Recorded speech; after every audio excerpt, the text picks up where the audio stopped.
C'est l'histoire d'un homme presque ordinaire et d'une banlieue parisienne tout aussi ordinaire. C'est l'histoire d'un médecin et d'un quartier, les Francs-Moisins à Saint-Denis, une cité ni plus dure ni plus triste que les autres. Une cité où cohabitent des populations d'origines différentes, où s'accumulent aussi des problèmes nés du chômage et de l'exclusion. Lui, le médecin de quartier, a choisi de vivre et travailler dans la cité. Un choix, presque un sacerdoce. Être médecin aux Francs-Moisins, c'est bien sûr pratiquer sa science, soigner les plaies et bosses d'une population quotidiennement exposée. C'est aussi savoir mettre du baume sur les bobos de l'âme. Ici, plus qu'ailleurs, le médecin est un confident, un conseiller, un médiateur parfois. C'est bien l'histoire d'un homme d'exception. Didier est un grand réalisateur. J'opte. Il va au bout des choses malgré les obstacles. Tout à fait. Il est indépendant et fonceur. Vrai, vrai, vrai. Il sait déconcerter et troubler son adversaire. Je pense. Il s'adapte facilement, mais quelquefois il est un peu entêté. Beaucoup. Son imagination est fertile. Sans doute. Il est toujours prêt à repartir de zéro. Je pense aussi, mais il fait très attention de repartir à zéro. Il ne veut pas qu'il y ait trop de problèmes derrière, quoi. Et alors, sa psychologie est étonnante. Didier est un homme généreux, et ça, c'est vraiment, vraiment vrai.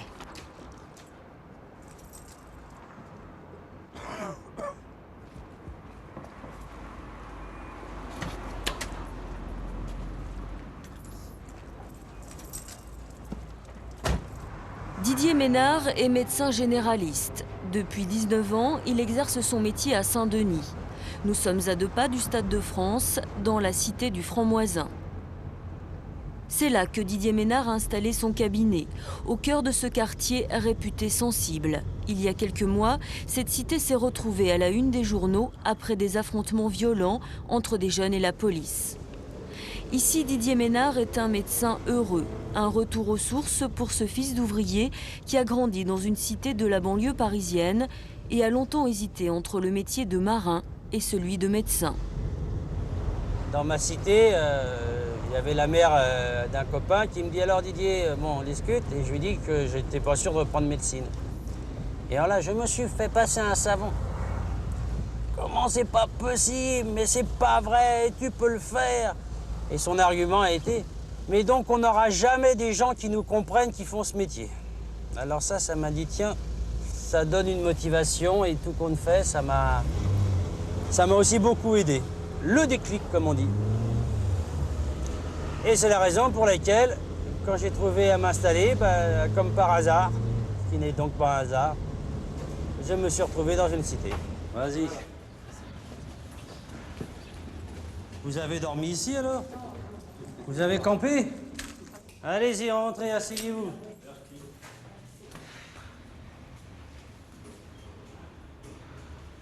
C'est juste mon genou, hein. J'aime tes genoux. Le reste, je m'en fous. Mais là, quand j'appuie, ça fait bien mal. Ah oui, oh oui, là, ça me fait mal. Là, et puis là, ça va. Et quand j'appuie là, ça fait pas mal de l'autre côté. Non. C'est celui-là.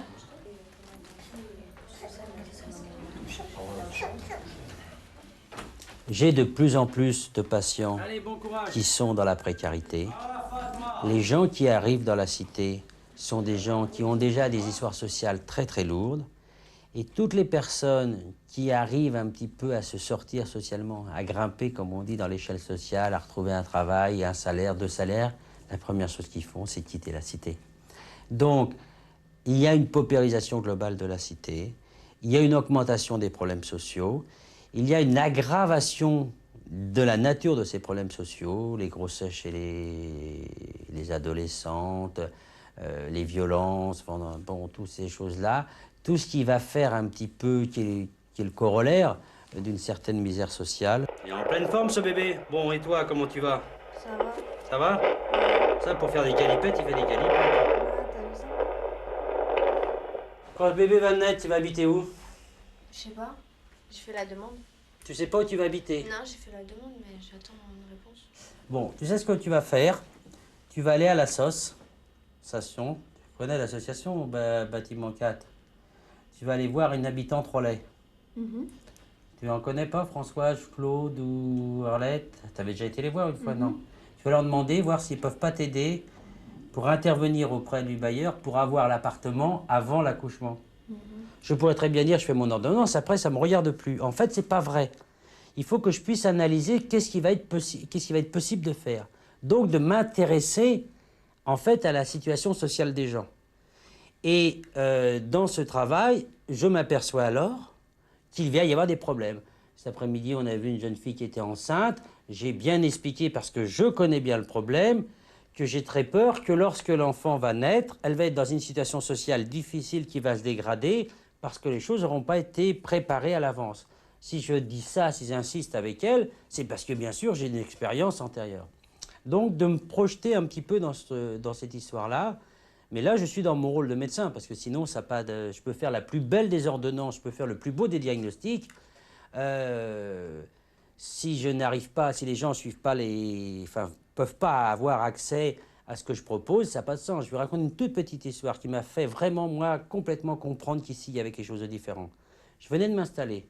J'étais jeune médecin. Je vois un jeune enfant qui vient me voir, accompagné de la mère, et je diagnostique, et j'étais content, fier de mon diagnostic, une torsion du testicule, parce que c'est pas facile à faire. C'est une urgence chirurgicale. Je dis donc à la maman, vite, allez à l'hôpital. J'appelle le chirurgien, je lui dis, je t'envoie une suspicion de torsion du testicule, il faut l'opérer tout de suite. Il m'a dit, d'accord, tu l'envoies aux urgences, je l'attends. Au revoir, madame. Et puis moi, je croyais avoir bien fait mon travail de médecin. J'avais fait mon diagnostic, j'avais alerté le médecin hôpital. Je pars en visite. Je reviens de visite sur mon répondeur, le chirurgien, j'attends toujours. Maintenant, j'attends toujours, qu'est-ce qui se passe? Moi, paniqué. Mais qu'est-ce qui s'est passé? J'appelle, j'essaye de trouver, pas de téléphone à la maison. J'étais vraiment très très mal, je trouve une voisine, j'appelle, si vous pouvez me dire. Et en fin de compte, je fais une enquête, et bien ce qui s'était passé, moi, je n'avais pas pensé à toutes les conséquences du conseil ou de ce que j'avais dit. Il y avait d'autres enfants à l'école, il fallait les faire manger.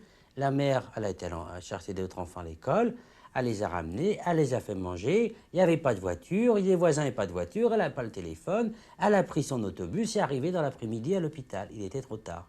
L'enfant a perdu un testicule. J'avais fait un bon diagnostic, j'étais peut-être passé à côté de l'essentiel. Ça m'a énormément servi de leçon. Et vraiment, depuis, vous avez pu le voir, je suis très très vigilant sur ce que j'appelle la faisabilité de la thérapeutique. Qu'est-ce qui t'arrive encore? Ça, c'est un papier de la Cotorep. La commission ne reconnaît pas que vous êtes dans l'incapacité d'exercer une activité professionnelle du fait de votre handicap et estime que vous ne pouvez pas bénéficier de l'allocation d'adulte handicapé. Ils reconnaissent le handicap jusqu'à 79%, mais ce qui donne droit à l'allocation d'adulte handicapé, c'est 80%. Ah, les chiens. C'est pas possible, c'est pas possible, c'est pas possible. Et comment ils peuvent pas comprendre qu'avec ce qu'il a,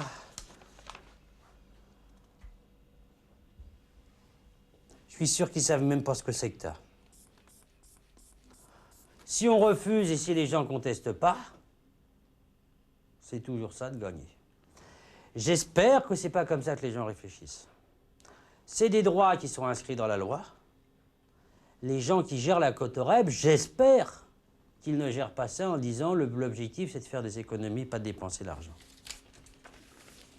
Allez, perds pas quoi. Qu'est-ce que tu as comme revenu aujourd'hui pour vivre? Qu'est-ce que tu as? Avec quoi comme revenu pour vivre? Qu'est-ce que tu as comme argent? Il n'y a rien. Il n'y a rien. S'il n'y avait pas les amis, tu ne pourrais pas vivre. Non.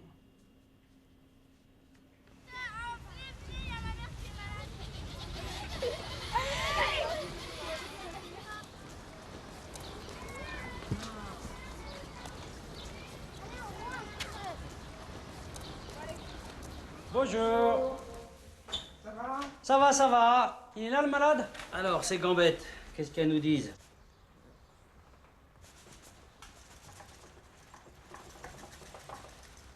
Ok.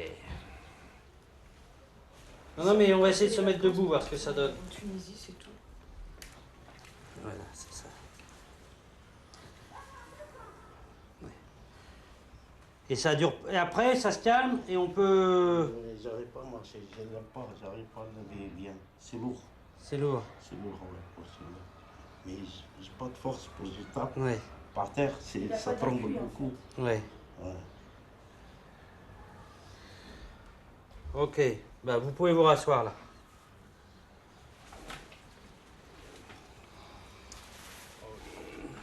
Depuis 8 mois, vous n'êtes pas sorti. Il n'y en a toujours pas le fauteuil roulant. On n'a toujours pas le fauteuil roulant, on a fait la demande à la Sécu, on attend, c'est long. À chaque fois que j'y vais, ils me disent oui, ça va se faire, ça va se faire. Et donc il attend, quoi. Par rapport à ça, il peut pas sortir, nous on peut pas le porter. Ah non, non, là, c'est exclu. Puis les béquilles, ça suffit pas. Non, non. Non, il peut pas. Deux, non, non, avec les béquilles, ça peut. Non, non, là, il faut. En plus, il est en invalidité, il est à 100%, mais je comprends pas pourquoi ils veulent pas lui donner le fauteuil de la Sécu. Le fauteuil. Non, bah moi non plus, je comprends pas bien, parce que depuis le temps qu'on l'a demandé, on devrait... Faudrait que tu ailles toi-même râler. Avec toi, ils vont te le donner. Samia, ton boulot, toi, c'est râper, là. Alors moi, c'est encore pire. Ouais, toi, alors là, bonjour. C'est la bataille, hein. Je te jure, c'est vraiment la bataille. J'ai eu des bonnes appréciations, oui. Tout s'est bien passé, tout s'est passé comme il l'a fallu. Et puis en fait, on ne sait pas pourquoi d'un seul coup, du jour au lendemain, sans aucune explication, on te dit, mademoiselle, c'est circulé, il n'y a plus rien à voir. On s'est renseigné parce qu'il y a un officier de police qui travaille avec elle, qui était très gentil au commissariat de Pantin, et il lui a dit que le commissaire de Pantin n'appréciait pas les gens qui étaient de type maghrébin. Et qu'elle était trop typée, et que donc ça ne passait pas dans son commissariat. Du jour au lendemain, mais vraiment comme une malpropre, hein, je veux dire, même pas dans le respect, dans la dignité. On lui dit qu'elle n'a plus rien à faire dans les emplois jeunes et qu'elle est comme ça mise sur le côté. Alors bon, d'où je comprends toute la révolte, les interrogations et puis la discordance dans le discours. D'un côté, les pouvoirs publics qui disent qu'il faut absolument dans ces cités travailler sur la reconquête des droits, sur la valeur des comment on dit M. Chevènement, il dit sur les valeurs républicaines, sur tous ces aspects. Ces grands discours et comment on bute concrètement sur ce que je pense, j'accuse personne parce que je ne sais pas quelle est la personne qui est responsable, je pense être de la bêtise humaine. J'étais choqué par exemple l'autre jour, un des jeunes de la cité qui a été arrêté et je pense que la personne qui me l'a dit était très sincère. Il allait être conduit en prison, près de passer par chez le juge après les événements, l'interpellation. Et donc il était en colère, il manifestait sa colère d'aller en prison. C'est une réaction tout à fait humaine, même si on peut estimer que ce qu'il avait fait méritait. Et dans sa révolte, la réponse qui lui était faite par les forces de police, pendant que tu seras en prison, on ira sauter ta mère. Ah oui, ça c'est très courant. Et ça, je trouve ça insupportable, parce que c'est non seulement stupide, bête, mais ça va tout à fait dans le sens inverse de ce qui est recherché dans la reconstitution du lien social. Et je ne parle pas des brutalités, je ne parle pas de ces injures constantes. Je pense qu'il est du devoir des adultes aujourd'hui, parce que nous avons une responsabilité sur la situation dans ces cités, de la société qu'on a construite, que c'est vraiment aux adultes et aux institutions de faire le premier pas, de faire l'effort, d'être dans l'exemple du respect. Et je me dis, si aujourd'hui, dans les commissariats ou quand on arrête des jeunes, on les voyait, on les respectait, on ne les frappait plus, et ben ça marquerait beaucoup plus l'imagination des jeunes des Francs-Moisins et ils se poseraient beaucoup plus de questions, peut-être positives sur cette société, si du jour au lendemain ils étaient respectés par l'institution. Alors que là, c'est à l'insulte du jeune répond l'insulte du policier. Et voilà, et après on est dans ce cercle vicieux et je pense que ça c'est infernal. Bonjour. Ça va?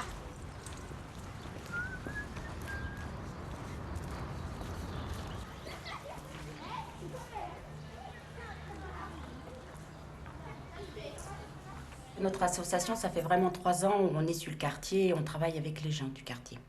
Et au tout début, c'est Didier qui nous envoyait les personnes, ainsi qu'un autre cabinet médical où il y a M. Chouraki et Mme Sauvanet. Il nous les envoyait. Maintenant, bon, c'est vrai que le bouche à oreille fonctionne beaucoup et les gens viennent d'eux-mêmes. Mais souvent, c'était Didier qui nous les envoyait. Parce qu'il n'arrivait plus à faire tout ce qu'il faisait auparavant, c'est-à-dire s'occuper des papiers, téléphoner à droite, à gauche. Donc nous, on est là pour prendre le relais. La catégorie mauvaise nouvelle. Ah, c'est pour Aïda Rani, ça. Qu'est-ce qu'il a appelé? Eh bien, ils ont refusé.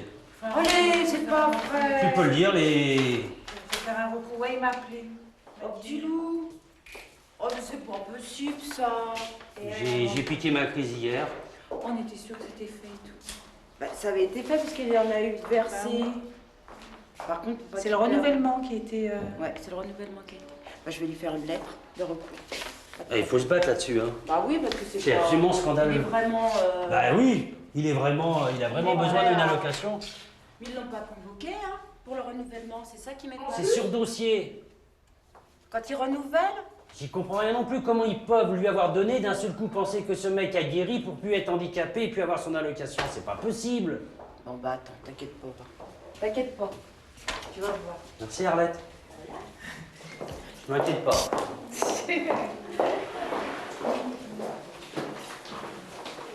Bon, on est tous là? On a tous faim? Aux dernières nouvelles d'hier soir, le financement pour l'action dans le cadre du PDI est renouvelé.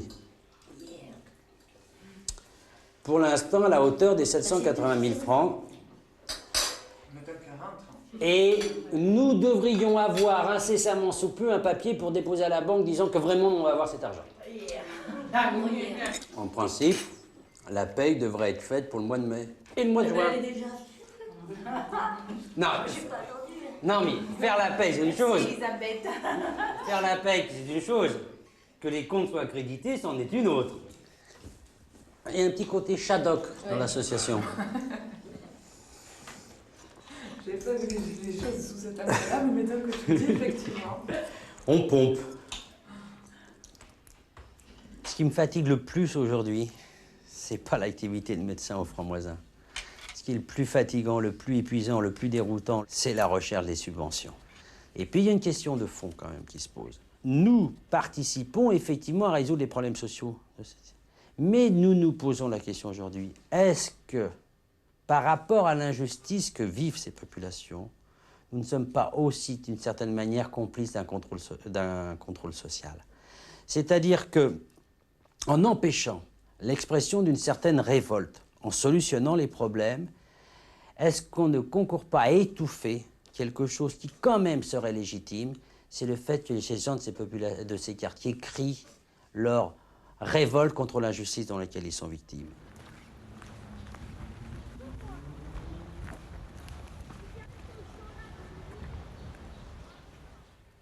Colette et Roger de Babelone. Ah là là là là là. Colette avait 17 ans, moi j'avais 25 ans. Des fleurs partout. Une belle môme, hein. Voyons. Et 45 ans après, malgré les handicaps, malgré tous les problèmes, on est toujours ensemble. Ça, c'est une preuve d'amour, hein. Ne couvre pas trop parce qu'il y a crève. Oui, oui. Oui. Bon, bah, allez, allons-y, le grand jeu. J'y vais, là, au pharmacien. Il faut que j'aille le voir, j'ai un truc à lui dire. Tu veux que je lui amène l'ordonnance? Si tu veux. Eh ouais. Bon, t'as le temps de galoper un petit peu? Ah ben, c'est-à-dire, attends, pas demain, mais vendredi. Tu vas courir vendredi? Ah, il n'y a pas d'histoire. Hein. Tu fais combien? T'es 10 bornes? Non, 6 ou 8. 6 ou 8. Tiens, j'ai un petit truc pour toi, tiens. Que j'ai découpé. Tu mettras dans tes archives. Ah bah t'es sympa toi, si tu t'occupes de ma formation professionnelle, c'est super. 50-50. Ah c'est bien, continue à continuer. Bon, très bien. Je fais pour le mieux. Roger. Didier. Colette, je te fais une grosse bise. Il faudrait pas croire que le tutoiement, s'appeler par les prénoms, correspond à un manque de respect de part et d'autre d'ailleurs. Non, non, c'est vraiment... je pense qu'il y a derrière tout ça un très grand respect et surtout une grande convivialité. Salut, vedette. Salut. J'ai une ordonnance pour Roger. Oui. Tiens, je te la laisse. Ah bah, j'ai bien failli repartir avec. Du... Ouais, c'est des corticoïdes parce qu'elle va pas bien, Colette. D'accord. Je sors de chez Roger, là. Les gens, il les connaît, on les connaît aussi. Quelquefois, on dépanne les médicaments, on leur avance, sachant ce qu'ils prennent, évidemment. Et puis, on s'arrange après avec Didier ou voilà. Ça se passe pas ailleurs. Ça se passe sûrement moins fréquemment qu'ici. Hein. Ici, c'est devenu une religion. C'est comme ça. On fait crédit assez facilement. On fait confiance aux gens et en général, ils nous le rendent bien. Hein. C'est rare qu'on ait qu'on se fasse avoir, entre guillemets, que les gens disparaissent comme ça du jour au lendemain. Ils s'en souviennent. On n'est pas payé 15 jours ou un mois après, mais ils reviennent. Ils n'oublient pas. T'inquiète pas pour ta tension. Quand tes soucis diminueront, je pense que ça ira mieux. Une fois que vous aurez pris votre décision de ce que vous allez faire plus tard.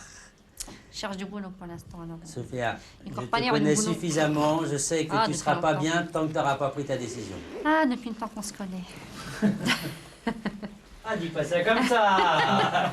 Dis pas ça comme ça, Sophia. Non, de toute façon, je vous ai dit, même si je vais pas remettre les oies, je viendrai toujours vous voir, donc... Ah non, dis pas ça, parce que s'il y a vraiment, tu sais... Ah là là. Bon. Ça fait des années qu'on se connaît, nous, le docteur Ménard. Bah oui. T'étais petite. Un peu plus grande que Sophia. Ben oui. 8-9 ans, même pas. Ah là là. Et maintenant, tu vois, tu as une belle famille. On a vécu des choses. Ouais, on a vécu des moments difficiles. Ouais. Enfin, surtout toi. Ouais. Heureusement tu penses souvent, tu sais, à tes parents. Heureusement que vous avez été là pour nous épauler. Hein. Ouais, mais je me souviens... J'ai un grand souvenir de ça. Ok? Bon, tu t'inquiètes pas pour ta tension, je ne te donne pas de médicaments. Pas de médicaments? Non. D'accord. Et puis, bah, tu me tiens au courant de ça. Puisque je t'ai dit l'autre jour, si tu veux avoir des renseignements, quelques conseils, je pourrais t'adresser, te dire à des gens. D'accord. Hein. Ok? D'accord. Bon, allez. Bon. Bon, tu dois rien pour ça, c'est pas une consultation, c'est une rencontre amicale. Bon, normalement, un enfant qui va chez le docteur est stressé.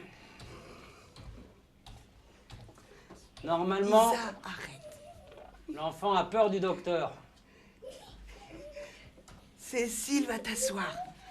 Le docteur, il va me donner quelque chose tout à l'heure qui va pas du tout avoir un rapport avec moi. Hein. Quoi? Il est question que tu ailles jouer au Paris Saint-Germain? C'est que t'as intérêt à sauver le PSG, hein? Parce que sinon, moi, je fais plus les certificats, hein? Surtout pour la ouf. Tu sais que dans la cité, je connais quelqu'un qui est de la cité, que j'ai connu petit, maintenant il joue à Lens. C'est qui? Ah, je te le dirai pas. Ah. Et je l'ai connu petit comme ça, c'est moi qui faisais ses certifs, maintenant il joue à Lens. Il va jouer en équipe première. Ah non, pas grâce à moi. Avant, il jouait.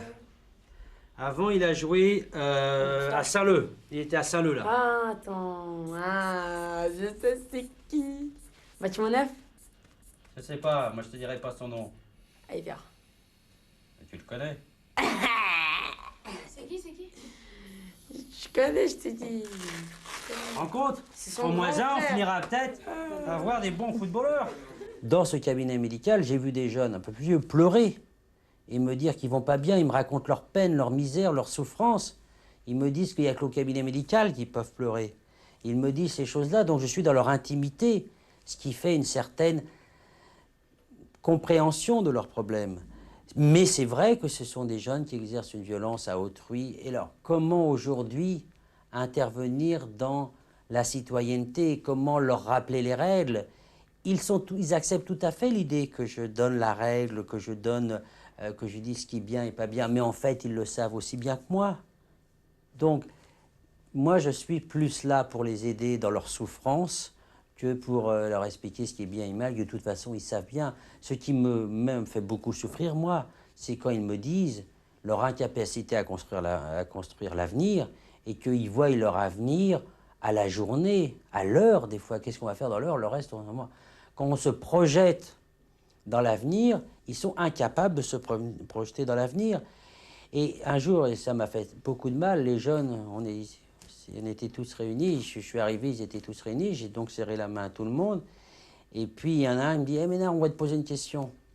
Pourquoi tu t'occupes de nous? Tu es un bon médecin. Pourquoi tu perds ton temps avec nous? Pourquoi tu vas pas ailleurs? On ne mérite pas ce que tu fais pour nous. » Ça fait mal. Ça fait mal parce que une telle sentiment de dévalorisation de soi-même, alors que je les connais depuis tout petit, ils essayent de valoriser ce qu'ils ont de positif, c'est dur à assumer.